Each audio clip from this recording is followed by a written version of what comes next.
Good evening friends, welcome to home science classes. आपको पता है कि हम व्याख्यात्मक कर रहे हैं फूड एंड न्यूट्रिशन।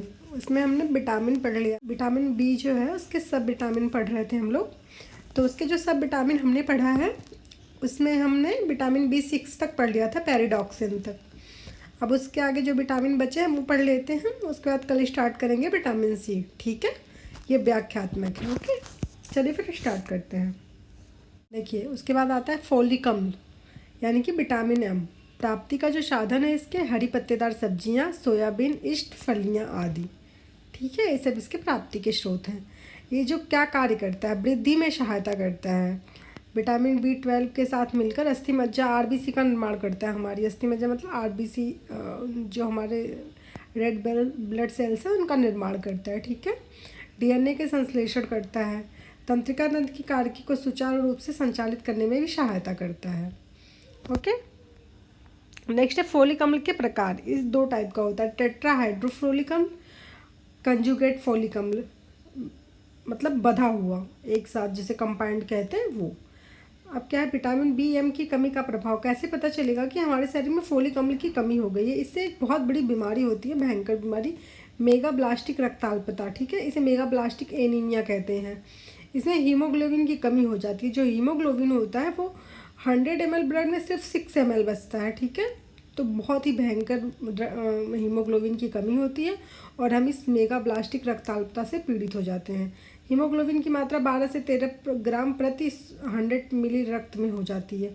अगर नॉर्मल हुआ, मतलब स्टार्टिंग है मेगाब्लास्टिक एनीमिया की, तो जो 100 ml ब्लड में ये जो है 12 से 13 ग्राम बचती है। ठीक है, चलिए अब अगला है बायोटीन। इसको कहते हैं विटामिन H।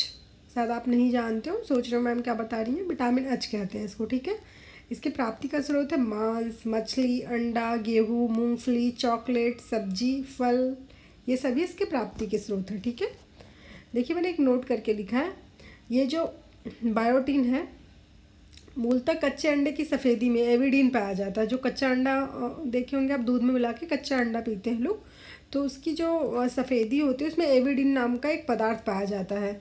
ये उसका जो सफ़ेद भाग होता है उसमें पाया जाता है। ठीक है, जब कच्चे अंडे का सेवन करते हैं तो एविडीन से क्रिया करके बायोटीन के अवशोषण में बाधा, जो एविडीन है ये क्रिया करता है और बायोटीन, जो हमारा बायोटीन है विटामिन H, इसके अवशोषण में ना बाधा उत्पन्न करने लगता है। विटामिन H की कमी का प्रभाव, इसका कमी कैसे पता चलेगा? इससे हमारे बाल झड़ने लगते हैं, हमें चर्म रोग हो जाता है। ठीक है, अगला है कोलिन। कोलिन एक विटामिन है। ये जो है अंडा, इसका जो प्राप्ति का स्रोत है, रिसोर्स है, जो अंडा, गेहूँ की दलिया, यकृत, ये सब है। ठीक है, कोलिन का जो कार्य है, यकृत में वसा का जमाव को रोकना। जो हमारे यकृत में वसा का जमाव, जो कोलिन है ना, इससे मनुष्यों में कभी किसी प्रकार की बीमारी नहीं देखी गई है। ये जानवरों की वृद्धि के लिए, मतलब उनके वृद्धि और विकास के लिए बहुत आवश्यक होता है।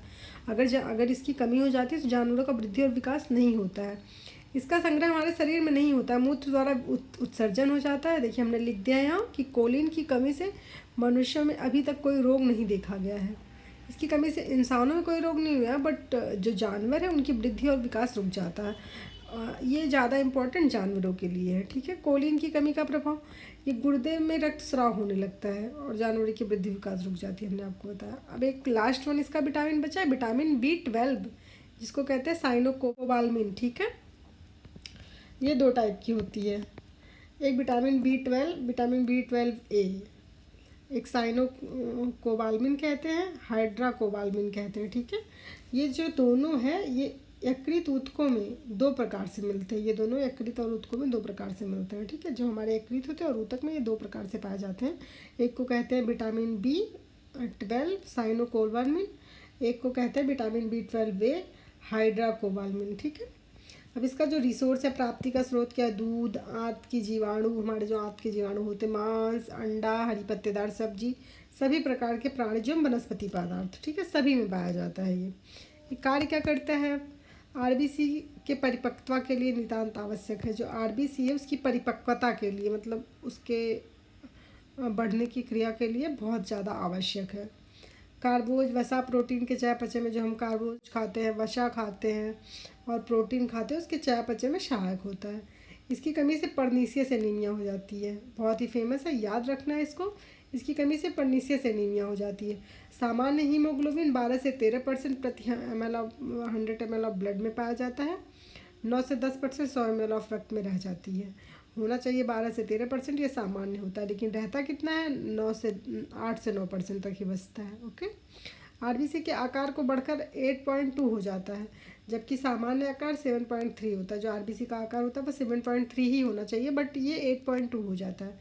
इस रक्ताल्पता में आरबीसी की संख्या की कमी व आरबीसी के आकार में वृद्धि हो जाती है।